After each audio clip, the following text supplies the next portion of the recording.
Ako si Bano, pero hindi ako Bano sa totoong buhay.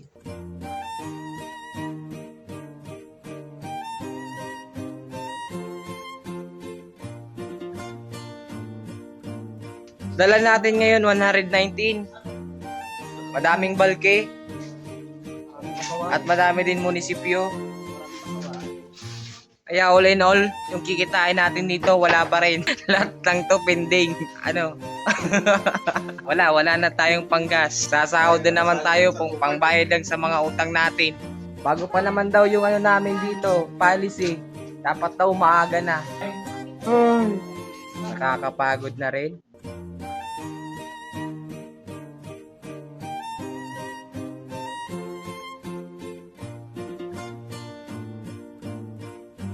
So ngayon wala pa naman tayong pending, pangalawang ano lang natin to deliver. Ito na naman, uulanin na naman tayo. Sana matapos natin tong 190 na to. Daming parcel ngayon. Dami din yung munisipyo namin ngayon, kaso walang pasok. Ngayong umaga na to, maayos pa naman yung daloy ng ano natin delivery. Baka mamaya lumubo na naman yung ano natin ito, pending. Yun yung mahirap na naman, babalikan na naman natin. Yun talaga yung ano namin, problema namin kapag ka nagdi-deliver. Yung palagi nagbabalik sa customer. Gusto namin kasi mapaubos yung ano namin, delivery namin ngayon, kahit na mahirap.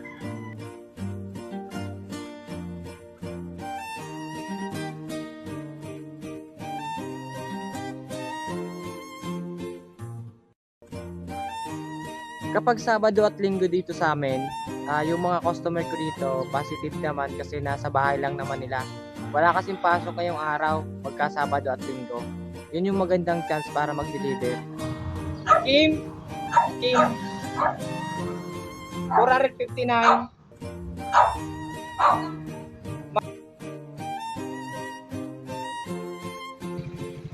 Abang-abang lang mamaya kasi mamaya lulubo na to kasi hindi pa ako nagiging kampante kasi hindi pa natin naubos yung parcel. Ayan, nabigyan tayo ng tinapay. Salamat.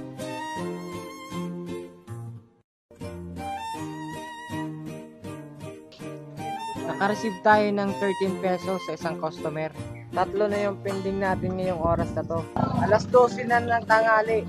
5 na yung pending natin.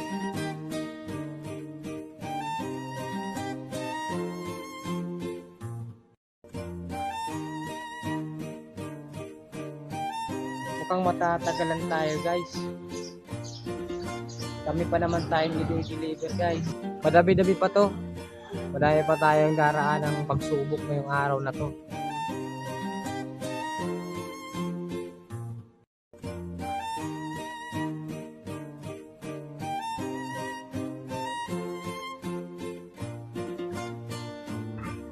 Buti na lang hindi pa umuulan. Masama pa yung ano ngayon, panahon ngayon . Madami-dami pa tayong di-deliverin. Kalahati pa lang tayo ngayon.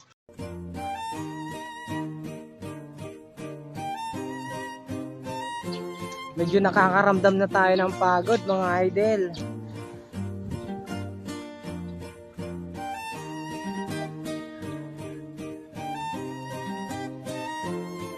Hindi ko na kayo i-update kung ilan ba yung pending natin ngayong araw. Kasi sobrang dami na, hindi ko na mabilang. Wala na. Magtatrabaho na lang talaga ako nito. Kung magkano yung kikitain ngayon, yun na lang yung kikitain natin ngayon. Wala, di ko na mabibilang yung pending natin. Parang uulan pa naman ngayon. Hirap talaga. Kala ko mabilis lang yung ano natin ngayon . Kaso medyo naging negative na ang lahat. Ang dami na. Dami ng pending. Di ko na mabibilang. Sorry guys. Sana naman kapag ka nag-order naman kayo, dapat naman talaga na ma-receive niyo yun. Kasi order naman niyo yun . Kami din naman naghihirap. So ganun pa rin. Ganun pa rin ang buhay. Patuloy lang tayo sa araw-araw natin pagtatrabaho. Kahit madami tayong reklamo, sige lang. Tuloy lang tayo. Yan, nagsisimula na ang ulan. At malapit na tayong matapos. Kunti na lang to. Kaso may babalikan tayo sa office yung malalaking balki. Siguro aabutin pa tayo ng alas 5 sa pag-deliver. Tapos babalikan ko pa to, ang dami.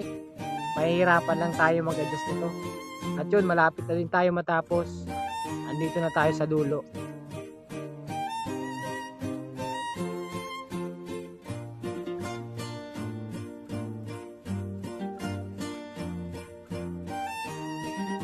At buti na lang, hindi talaga umulan. Maganda yung klima ngayon. Hindi tayo inulan, hindi tayo nainitan. Sinisipag tayo ngayong araw. Maganda to. Sana ganito palagi yung panahon namin ngayon. Hindi mainit, hindi maulan. Ito talaga yung part na pinakamaganda para sa amin. Sa aming mga rider. Ang sarap mag-rides. Pero hindi talaga namin mapipigilan yung katawan namin na humina. Minsan kasi nakakapagod talaga mag-deliver. Lalo't malalayo. Gaya ng ganito, linalakad lang namin yung looban.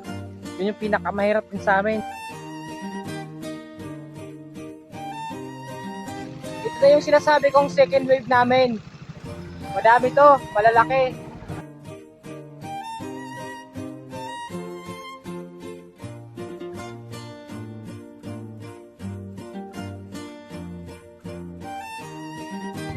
Makaabutin tayo ng gabi nito guys.